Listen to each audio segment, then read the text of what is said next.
Friends, இன்னைக்கு டே ரொட்டீனை பார்க்கலாமா? காலையில் பிரம்ம முகூர்த்த பூஜை பண்ணி முடித்த உடனே 5 மணிலாம் சமைக்க ஆரம்பிச்சிட்டேன். ஏன்னா ரொம்பவே வெயில் அதிகமாக இருக்குது. வெயில் டைமில் தயவு செஞ்சு கிச்சனுக்கு போகாதீங்க. ரொம்பவே வேர்க்க ஆரம்பிக்கும். வேர்த்தாலே எனர்ஜி ரொம்பவே கம்மியாக ஆரம்பிக்கும். அதே மாதிரி நிறைய நீர் சத்து உள்ள காய்கறிகளை சமையலில் சேர்த்துக்கோங்க. இன்னைக்கு நான் ரொம்பவே சிம்பிளான சமையல் தான். சாதம், சௌ சாம்பார், சேப்பங்கிழங்கு வறுவல்.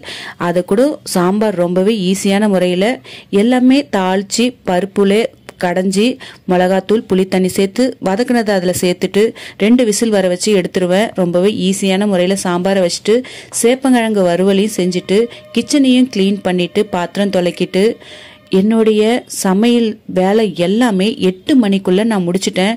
வெயில் டைமில் கிச்சன் கிட்ட போகாதீங்க. முடிஞ்ச அளவுக்கு காலையிலே சமையலை முடிச்சிடுங்க. அதிகமாக நீர் சத்துள்ள காய்கறி எடுத்துக்கோங்க. மோர் குடிங்க. உடம்ப ரொம்பவே கூலிங்காக வச்சுக்கோங்க.